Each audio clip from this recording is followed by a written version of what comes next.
এবার বিশ্বকাপে বাংলাদেশ বাজে পারফর্ম করেছে। বাংলাদেশ এবারে বিশ্বকাপে যাচ্ছে তাই পারফর্ম করেছে এবং তারা সুপার 8 থেকে বিদায় নিয়েছে। সেমিফাইনালের কিন্তু ভালো রকমের সম্ভাবনা ছিল বাংলাদেশের সামনে, কিন্তু তারা সেই সম্ভাবনাটা কাজে লাগাতে পারেনি। বাংলাদেশের এই আসরে খারাপ পারফরমেন্সের কারণ অনুসন্ধান করেছে ESPN ক্রিকইনফো এবং তাদের প্রতিবেদনে 3টা বিষয় উল্লেখ করেছে। সেই 3টা বিষয়ের মধ্যে ক্রিকইনফো সর্বপ্রথম যে বিষয়টাকে তুলে ধরেছে সেটা হচ্ছে বাংলাদেশের স্বপ্নের পরিধির বিষয়টা তারা উল্লেখ করেছে। মানে বাংলাদেশের আসলে বাংলাদেশকে সেমিফাইনালে উঠতে চেয়েছিল কিনা এই প্রশ্নটা করেছে ক্রিকইনফো। যেমন বাংলাদেশ যখন গ্রুপ পর্ব পার হয়েছিল, বিশেষ করে তার আগে মানে বিশ্বকাপ শুরুর আগে বাংলাদেশ যুক্তরাষ্ট্র বিপক্ষে সিরিজ খেলেছে প্রচুর পরিমাণে সমালোচিত হয়েছে। এর আগে যে সিরিজগুলো খেলেছে সেখানে কিন্তু বাংলাদেশের ব্যাটসম্যানরা ব্যর্থ ছিল। তো এই ব্যর্থতার বৃত্তে বন্দী থাকা অবস্থায় তারা বিশ্বকাপে খেলতে নেমেছিল এবং সেখানে তারা গ্রুপ পর্বটা পার হয়ে সুপার 8-এ জায়গা নিশ্চিত করেছিল শ্রীলঙ্কাকে পেছনে ফেলে। কারণ বাংলাদেশের গ্রুপে শ্রীলঙ্কা ছিল, তো শ্রীলঙ্কাকে পেছনে ফেলে তারা সুপার 8 পর্ব নিশ্চিত করেছিল। এবং তারপর বাংলাদেশ কোচ হাতুরু সিংহে সংবাদ সম্মেলনে বলেছিলেন যে তাদের যে লক্ষ্য সেটা পূরণ হয়েছে, তারা সুপার 8-এ উঠেছে, এখন সেখানে তারা যা পাবে তা হচ্ছে বোনাস। একটা দল সুপার 8-এ উঠেছে এবং সেখানে তারা মনে করছে যে তাদের কাজ মানে তাদের যেটা পাওয়ার ছিল সেটা পাওয়া হয়ে গেছে গ্রুপ পর্বে, এখন তারা যা পাবে তা হচ্ছে বোনাস। তো এইরকম মানসিকতা যদি একটা দলের হয়, সেই দলের সেমিফাইনাল খেলার সম্ভাবনা আর কোথায় থাকলো, বা সেই দলের মধ্যে তো ওরকম স্পিরিটটাই থাকবে না, মানে সেমিফাইনাল খেলতেই হবে, সেমিফাইনাল আমরা খেলতেই হবে, এরকম মন মানসিকতা তো দলের মধ্যে নাই। তাহলে সেই দলটা সেমিফাইনাল কিভাবে খেলবে? দ্বিতীয় যে বিষয়টা তারা তুলে ধরেছে সেটা হচ্ছে বাংলাদেশের ব্যাটসম্যানদের ব্যর্থতা, বিশেষ করে অভিজ্ঞ ক্রিকেটারদের ব্যর্থতার কথা তারা বলেছে। সাকিব আল হাসান এবারের বিশ্বকাপে একটা ভুতুরে বিশ্বকাপ কাটিয়েছেন। মাহমুদুল্লাহ রিয়াদ শ্রীলঙ্কার বিপক্ষে ভালো করেছেন, এরপর তো মাহমুদুল্লাহ রিয়াদকে আর খুঁজে পাওয়া যাচ্ছে না।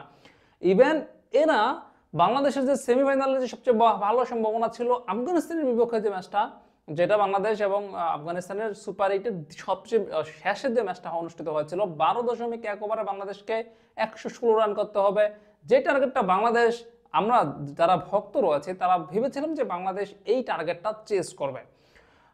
12.1 ওভারের মধ্যে বাংলাদেশ একটা ঝুঁকি নিবে এই রানটাকে টপকানোর, কিন্তু ক্রিকইনফো প্রশ্ন তুলেছে বাংলাদেশের ব্যাটসম্যানদের মধ্যে এই যে 12.1 ওভারের মধ্যে 116 রান টপকানোর যে সম্ভাবনাটা বা যে লক্ষ্যটা, সেটা তাদের টপকানোর মতো মানসিকতা ছিল কিনা।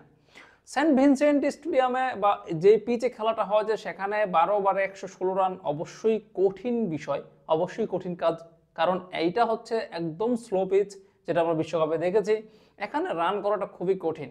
কিন্তু তারপরও সম্ভাবনা যেহেতু আছে, ঝুঁকি তো একটু নিতেই হতো। বাংলাদেশের ব্যাটসম্যানরা সেটা চেয়েছে কিনা এটা নিয়ে প্রশ্ন তুলেছে ক্রিকইনফো।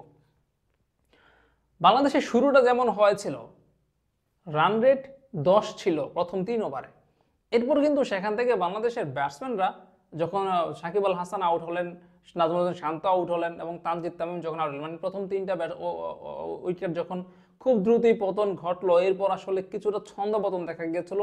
আর সর্বশেষ মরণটা হয়েছে তৌহিদ হৃদয়ের আউটের পর। তৌহিদ হৃদয় আউট হওয়ার পর এরপর মাহমুদুল্লাহ রিয়াদ ব্যাটিংয়ে নেমেছিলেন, তিনি 9 বলে 6 রান করেছিলেন, মানে তার যে ব্যাটিং অ্যাপ্রোচ সেটার সমালোচনা করেছে ক্রিকইনফো, যে এই দলের ব্যাটসম্যানরা তারা কি আদৌ চেয়েছিল কিনা সেমিফাইনালে খেলার লড়াইটা তারা করতে চেয়েছিল কিনা।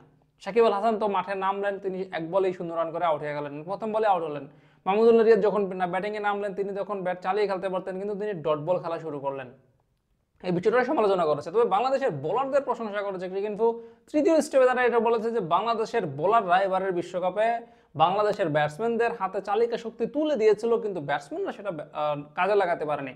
বাংলাদেশ গ্রুপ পর্বের 4টা ম্যাচের মধ্যে 3টা ম্যাচে জিতেছে, একটা ম্যাচে হেরেছে, এবং হেরে যাওয়া যে ম্যাচটা দক্ষিণ আফ্রিকার বিপক্ষে, সেখানেও কিন্তু বাংলাদেশের বোলাররা ভালো বোলিং করেছে, তারা বাংলাদেশকে জয়ের পথে রেখেছিল যতক্ষণ না পর্যন্ত ব্যাটসম্যানরা খারাপ করেছে। শ্রীলঙ্কাকে অল্প রানে আটকে রেখেছিল বাংলাদেশের বোলাররা।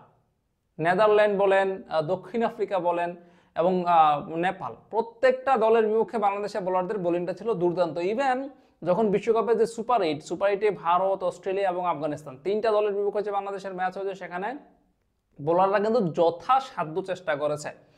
আফগানিস্তানের বিপক্ষে যে ম্যাচটা বাংলাদেশকে 12.1 ওভারে 116 রান টপকাতে হতো যদি সেমিতে খেলতে চাইতো, কিংবা যদি জিততে চাইতো, মানে নর্মাল জয়, সেক্ষেত্রে আপনাকে 20 ওভারে এই রানটা করতে হতো, এরকমটা তো আসলে লক্ষ্যটা ছিল।